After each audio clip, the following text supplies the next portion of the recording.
Verma study point. मैं सलोनी वर्मा आप सभी का स्वागत करती हूँ सलोनी वर्मा स्टडी पॉइंट पे। आशा करती हूँ आप सभी स्वस्थ होंगे। तो आज हम मेडिवल सोसाइटी जो है हमारी हिस्ट्री की सेकंड बुक है, हमने फर्स्ट बुक कंप्लीट कर ली है। तो हमारी जो सेकंड बुक है उसकी यूनिट नंबर 1 कर लिया हमने और इसकी यूनिट नंबर 2 करेंगे। जो यूनिट नंबर 1 है उसके अंदर 2 चैप्टर है, हमने फर्स्ट चैप्टर कंप्लीट कर लिया है। जिन बच्चों ने फर्स्ट चैप्टर को नहीं देखा है यूनिट नंबर के, वो प्लीज देखिए। इसके बाद हम आज करने वाले हैं यूनिट नंबर 1 का चैप्टर नंबर 2। चलिए स्टार्ट करते हैं।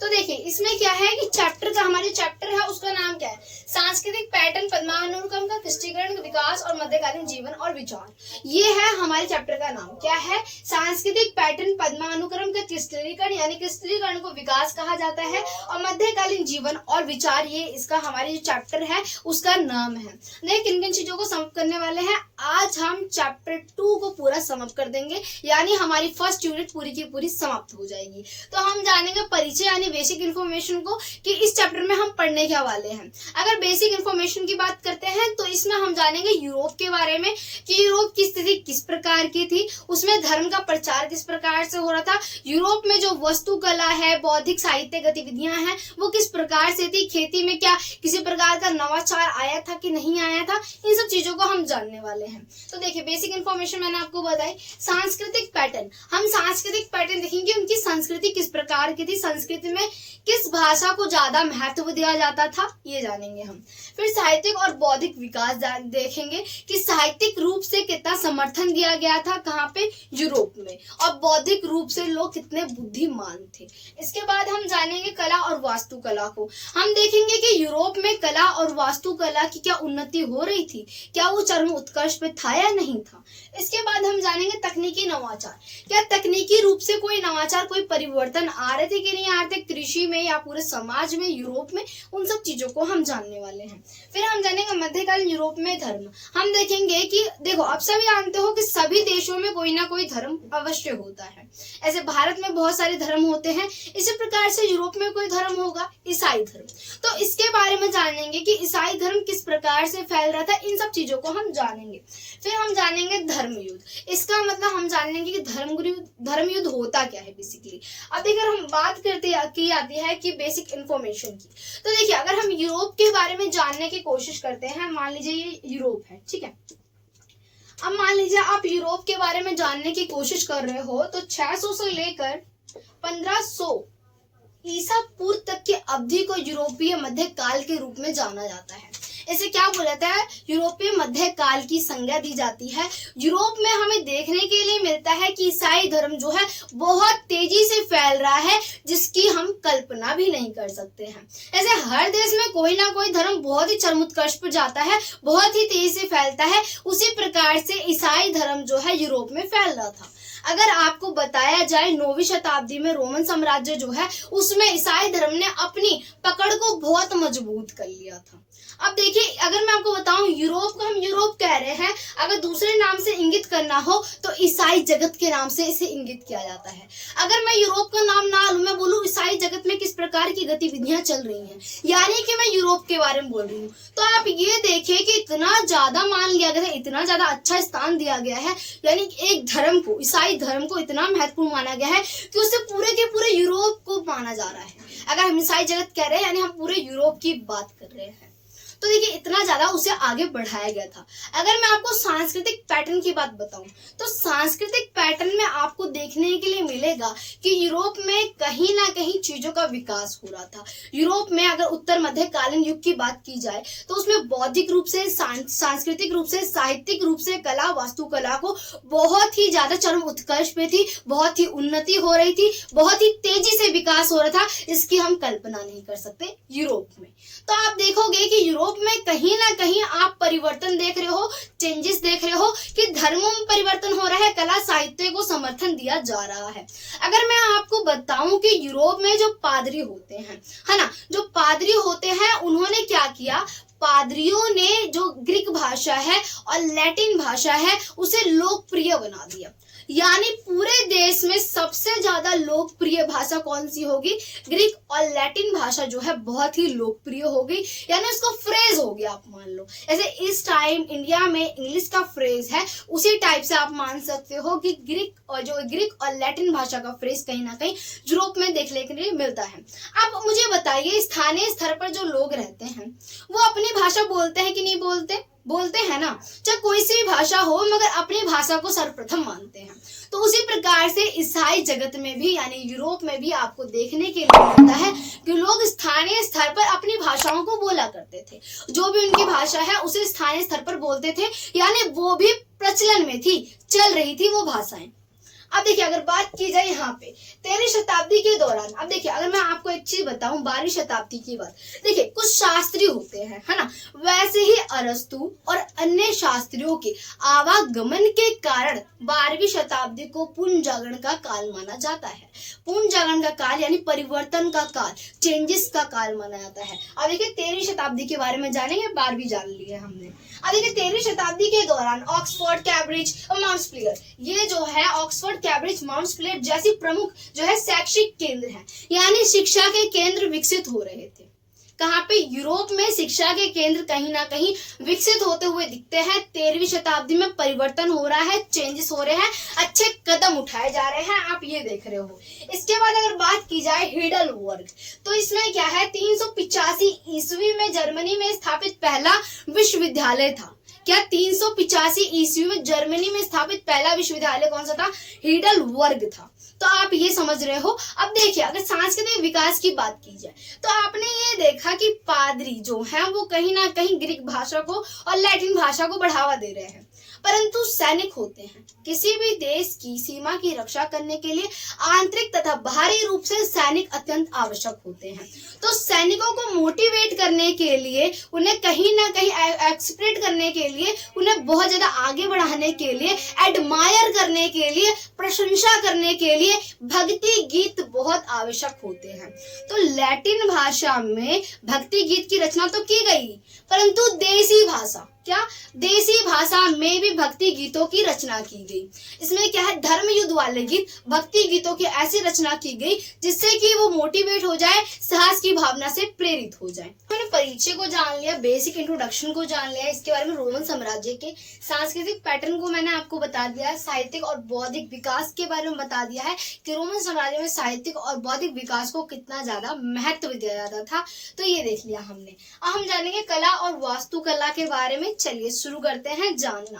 तो देखिए, कला और वास्तुकला कैरोलियन काल की जो राजनीतिक स्थिरता के परिणाम स्वरूप स्मारकीय वास्तुकलाओं का विकास हुआ। यानी इसमें क्या है, हम देख सकते हैं कि स्मारकीय वास्तुकला तो कहीं ना कहीं विकास देखने के लिए मिलता है, कला के कहीं ना कहीं विकास हो रहा है।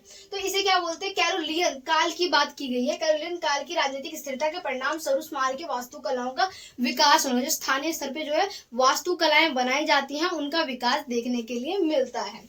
अब देखिए, विद्वानों के अनुसार लगभग 100 शाही आवासों का निर्माण किया गया था। यानी विद्वान जो हैं उनके अनुसार जो है ये कहते हैं कि लगभग 100 यानी पूरी तरीके से लगभग 100 जो है शाही आवास, जो शाही आवास मेहमानों के लिए आवास खानों का निर्माण किया जाता था, तो उसका निर्माण किया गया था। जहाँ पर शाही आवास का मतलब जहाँ पे मेहमान रहा करते थे।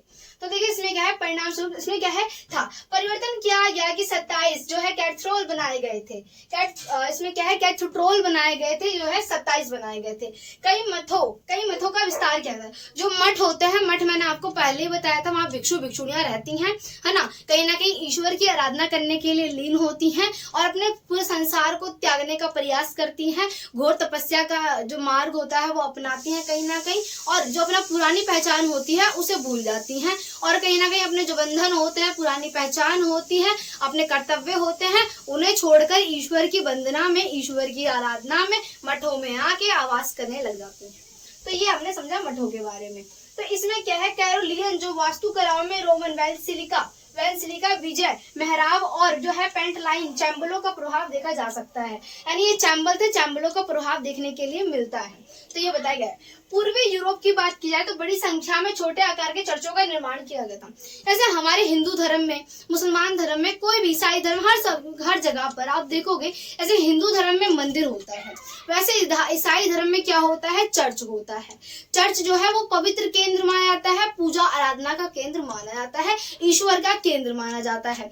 तो आपको पता है कि मंदिर जो होते हैं कुछ बहुत छोटे होते हैं, कुछ बहुत बड़े होते हैं, कुछ बहुत विशाल होते हैं, कुछ बहुत चौड़े होते हैं। इसी प्रकार से पूर्वी यूरोप की अगर बात की जाती है तो कुछ मंदिर आकार में बहुत छोटे देखने के लिए मिलते हैं, ये बताया गया है इसके अंतर्गत। अब देखिए पेंटिंग मोजाइल अगर बात की जाए, इन्होंने जो है फ्रांसिस्को जो है एक व्यक्ति है, पेंटिंगकार है, इन्होंने पेंटिंग मोजाइक जो है मोजाइक जैसी को सजाने का इन्होंने जिसमें बता दें होता क्या है बेसिकली, आपको अगर समझ रहा है पेंटिंग मोजाइक, जो मोजाइक होती है वो एक कहीं ना कहीं पेंटिंग की कला होती है जिसका उपयोग किया जाता है चर्चों को सजाने के लिए। जो चर्च होते हैं उसे और आकर्षित करने के लिए, उसे और अच्छी तरीके से सजाने के लिए इसका उपयोग किया जाता है। जो फ्रांसिस्को है वो एक विद्वान है, आप बोल सकते हो वास्तुकला के कहीं ना कहीं विद्वान मान सकते हो आप, ठीक है। तो वो बहुत अच्छी तरीके से रूप सज्जा करते हैं, आप बोल सकते हो कि वो बहुत बेहतर तरीके से चर्चों का निर्माण करते हैं, तो उसकी पेंटिंग करते हैं। तो पेंटिंग को पेंटिंग के रूप में उन्होंने क्या किया है, उसे सजाने का प्रयास किया है, आप ये समझिए।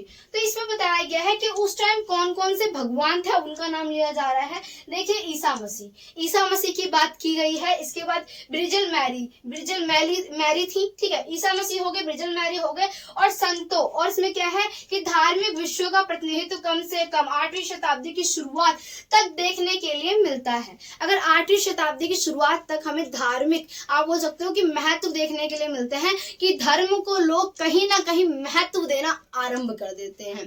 तो यही बताया गया है। जैसे ईसा मसीह जी हो गए, ब्रिजल मैरी जी हो गई और ये संत, इनका प्रभाव देखने के लिए मिलता है कि कहीं ना कहीं इनका प्रभाव यूरोप में देखने के लिए मिलता है, या आप किसी भी जगह जाते हो, किसी भी देश में जाते हो, किसी ना किसी धर्म का प्रभाव देखने के लिए मिलता ही मिलता है।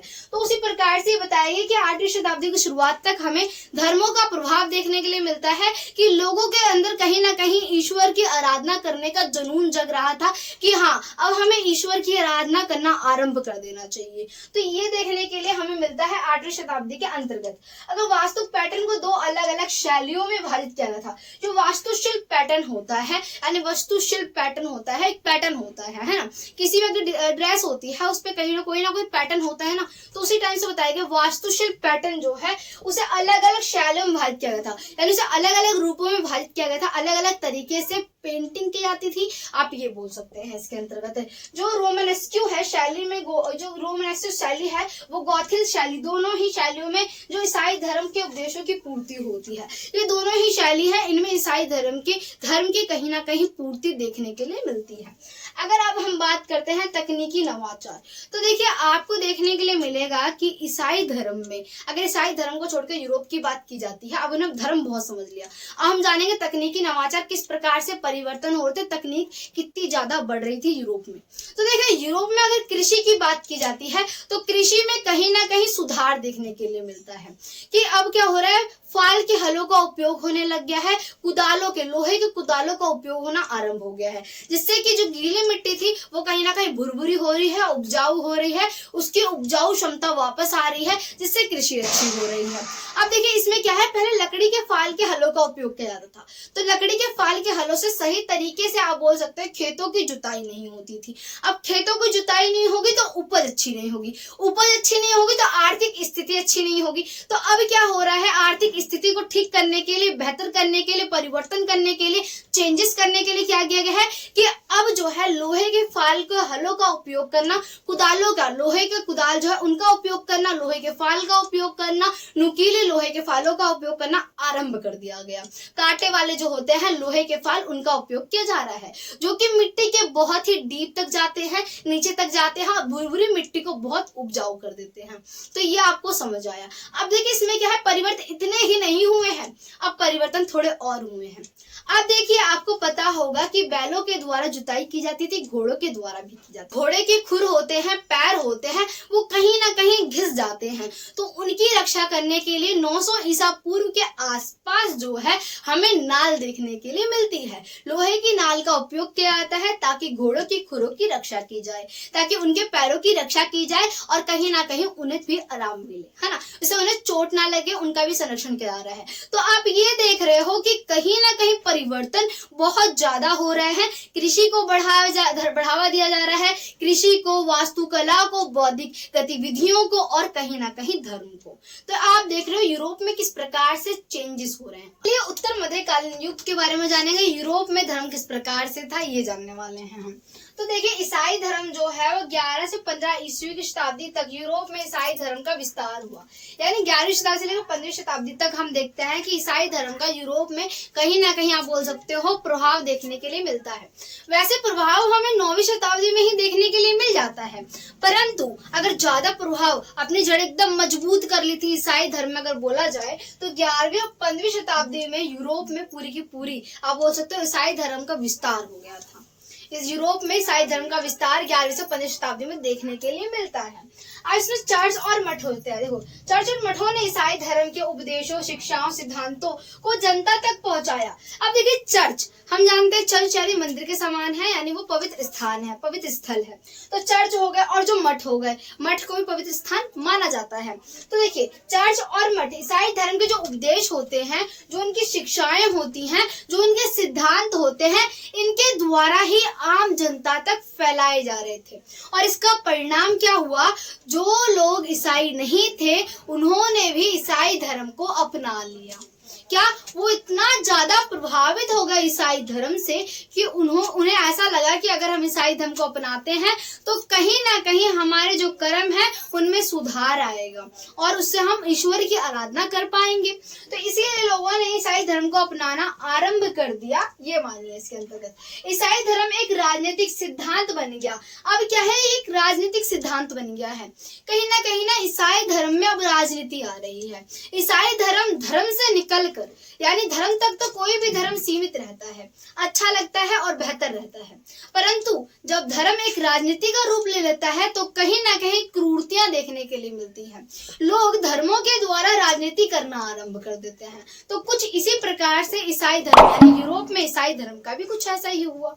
तो देखिए, इसमें क्या है कि बताया गया है जो कि मध्यकालीन समाज के जीवन का वैचारिक, नैतिक, नियामिक और अपने चेतना और आत्म जागरूकता का स्वरूप था। इसमें क्या है कि इससे ये हुआ राजनीति में कहीं ना कहीं बेहतर सुधार हो रहे हैं कि लोगों के अंदर जागरूकता आ रही है, अवेयरनेस आ रही है लोगों के अंदर। कहीं ना कहीं लोग जो है इंडिपेंडेंट हो रहे हैं। ईसाई धर्म में सुधार हो रहा है। इसमें क्या है, जो कि यूरोप के सांस्कृतिक समुदाय का आधार था, यानी सांस्कृतिक समुदाय का आधार था, संस्कृति का हिस्सा था धर्म। आप ये समझ लीजिए, इसके अंदर लोगों में जागरूकता आ रही है, लोगों के विचारों में परिवर्तन आ रहे हैं, लोगों की स्थिति में सुधार आ रहा है, ये देखने के लिए मिल रहा है।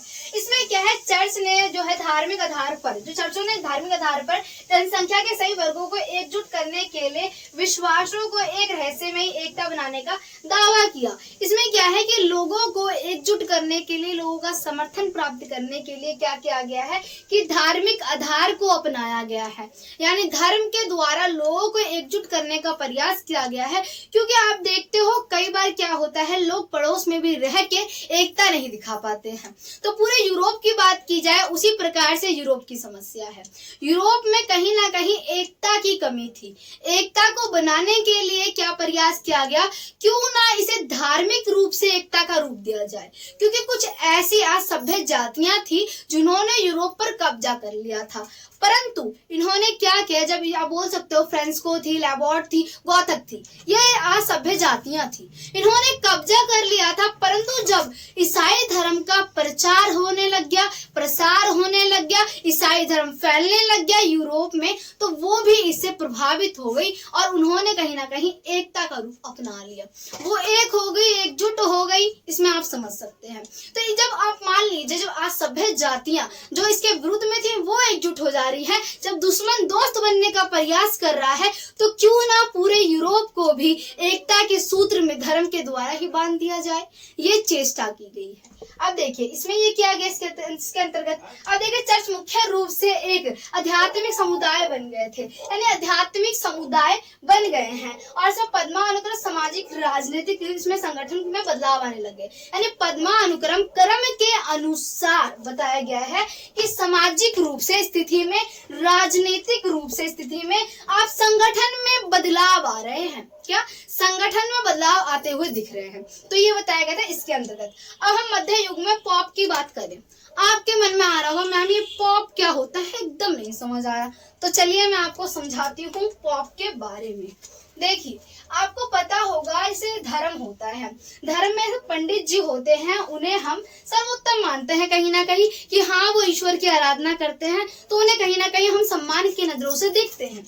तो उसी प्रकार से आप मान लीजिए कि जो ईसाई धर्म है उसमें पॉप होता है। देखिए पादरी अलग होता है और पॉप अलग होता है। पादरी जो है वो कहीं ना कहीं ईसाई धर्म का प्रसार करते हैं, इसी प्रकार से पॉप भी ईसाई धर्म का प्रसार करते हैं, कहीं ना कहीं वो राजनीति में भी अपनी भागीदारी दिखाते हैं। अब देखिए पॉप, अगर पॉप की बात की जाती है तो पॉप से आप पिता मान लीजिएगा। क्या इसका शाब्दिक अर्थ होता है पिता। अब देखिए पिता क्या करता है, पिता अपने बेटे को, बेटी को सही राह दिखाने का, मार्गदर्शन दिखाने का प्रयास करता है। भले ही वो बात कड़वी हो, चाहे वो बात अच्छी हो, परंतु पिता उसी चीज को चुनता है जो कि उसके बेटा बेटी यानी उसके बच्चों के लिए अच्छा हो, उसके भविष्य में सुधार किया जा सके। उसी प्रकार से पॉप को भी ईसाई धर्म में देखा जाता है। समझ आ रहा है ना, कोई परेशानी नहीं होगी, बस आप ऐसे ही देखती जाइए। इसमें क्या है, आप पॉप का मतलब पिता, इसका मतलब अच्छा मैम पिताजी तो हमें कहीं ना कहीं मार्गदर्शन बताते हैं कि भविष्य में किस प्रकार से अपनी स्थिति को सुधारा जा सकता है और अपनी पढ़ाई को किस प्रकार से अच्छा किया जा सकता है, अपने जीवनी में किस प्रकार से सुधार लाए जा सकते हैं, अपने क्रूरताओं को किस प्रकार से घटाया जा सकता है। जी हाँ, इसी प्रकार से ईसाई धर्म में पॉप भी करते हैं। पॉप ने क्या किया, अगर पॉप को लगता है कि सम्राट यानी शासक कहीं ना कहीं क्रूरतियां दिखा रहा है, तो पॉप उसे बहिष्कृत कर देगा। क्या उसके पद से उसे बहिष्कृत कर देगा, उसे उसके पद से ही बर्खास्त कर देगा, उसके पद से हटा देगा। पॉप, अगर पॉप को लगता है कि राजनीतिक रूप से, सांस्कृतिक रूप से, सामाजिक रूप से सुधार करने चाहिए कहीं ना कहीं, तो पॉप की बात को बहुत ही सर्वोत्तम माना जाता है। जो पॉप होता है वो कहीं ना कहीं अपने यूरोप में उसे सुधार लाने का प्रयास करता है धर्म में, तो वो क्या करता है कि कहीं ना कहीं सुधार ला रहा है पॉप। अब पॉप क्या कर रहा है, अगर राजा ठीक काम नहीं कर रहा है तो राजा को बर्खास्त कर दिया, पहले राजा को समझाने का प्रयास किया। क्या होता है, पिता क्या करता है, पिता अपने बेटे को, बेटी को समझाने का प्रयास करता है। जब बेटा बेटी नहीं सुनते हैं, उनकी बातों पर राजी नहीं होते हैं, तो क्या होता है, एक थप्पड़ पड़ जाता है। तो उसी प्रकार से मान लीजिए जब राजा पॉप की बातों को नहीं सुनता है, नजरअंदाज करता है, तो उसे उसके पद से बर्खास्त कर दिया जाता है, पद से हटा दिया जाता है। तो ये होता है, फिर दूसरे शासक को बिठा दिया जाता है। तो पॉप कुछ इसी प्रकार के होते हैं। अब तो समझ आ गया है, आप दूसरों को भी बहुत आसान से समझा सकते हो। चलिए आप धर्म युद्ध के बारे में जानेंगे। अब देखिए धर्म युद्ध, आप बोलोगे मैम ये धर्म युद्ध कैसे आ गया यूरोप में, धर्म युद्ध यानी कि धर्मों का युद्ध। अब आपको कई सारे धर्म देखने के लिए मिलेंगे जो कि कहीं ना कहीं आगे बढ़ रहे हैं और उनके बीच में कहीं ना कहीं आप बोलते ईर्ष्या की भावना आ रही है कि वो धर्म आगे क्यों बढ़ रहा है और मैं पीछे क्यों हूँ। तो इसी प्रकार से धर्म युद्ध का आरंभ होता है। चलिए जानना आरंभ करते हैं। तो देखिए धर्म युद्ध 7वीं से 8वीं शताब्दी की शुरुआत में अरब विस्तार के परिणाम स्वरूप पूर्वी और पश्चिमी दोनों में राजनीतिक खतरे पैदा होने लग गए। अब बात की गई है कि जो 7वीं और 8वीं शताब्दी है उसमें देखने के लिए मिलता है कि कहीं ना कहीं जो राजनीतिक खतरे हैं वो कहीं ना कहीं उत्पन्न हो रहे हैं और देखने के लिए नजर आ रहे हैं। यानी पूर्वी और पश्चिमी यूरोप, यानी पूर्व साइड में और पश्चिमी यूरोप दोनों ही जगह पे हमें देखने के लिए मिल रहा है कि कहीं ना कहीं खतरे जो हैं वो बढ़ रहे हैं, ये बताया गया है। अब देखिए इसमें क्या है कि 650 ईस्वी में अरबों ने यरूशलेम, देखिए यरूशलेम होता क्या है, ये ईसाइयों का पवित्र स्थान होता है, ये बताया गया है। यरूशलेम को कहा जाता है। पर कब्जा कर लिया। अब इस पे क्या किया गया, इस पे कब्जा कर लिया गया है जो कि ईसाइयों का पवित्र स्थान है। अब देखिए इसमें 717 ईस्वी में कास्टोलिपोल को धमकी दे दी गई कि पश्चिम में इन्होंने स्पेन पर विजय प्राप्त की और इसका परिणाम स्वरूप ईसाई जगत में इस्लामी दुनिया के बीच सशस्त्र संघर्ष की श्रृंखला के रूप में है। अब कहीं ना कहीं उस पर कब्जा कर लिया गया है जो पादरियों का, जो ईसाइयों का बहुत ही पवित्र स्थान होता है। इसके वजह से कहीं ना कहीं हमें युद्ध देखने के लिए मिलता है। इसके बाद इसी प्रकार से ईसाई जगत में इस्लामी दुनिया का आरंभ होता है, यानी मुसलमानों का आना आरंभ होता है, यानी जो मुस्लिम धर्म है उसका आना आरंभ होता है यूरोप में, यह बताया गया है। तो आशा करती हूँ वीडियो अच्छी लगी होगी। वीडियो को लाइक और चैनल को सब्सक्राइब और कमेंट बॉक्स में जय हिंद जय भारत जरूर लिखिएगा। Thank you.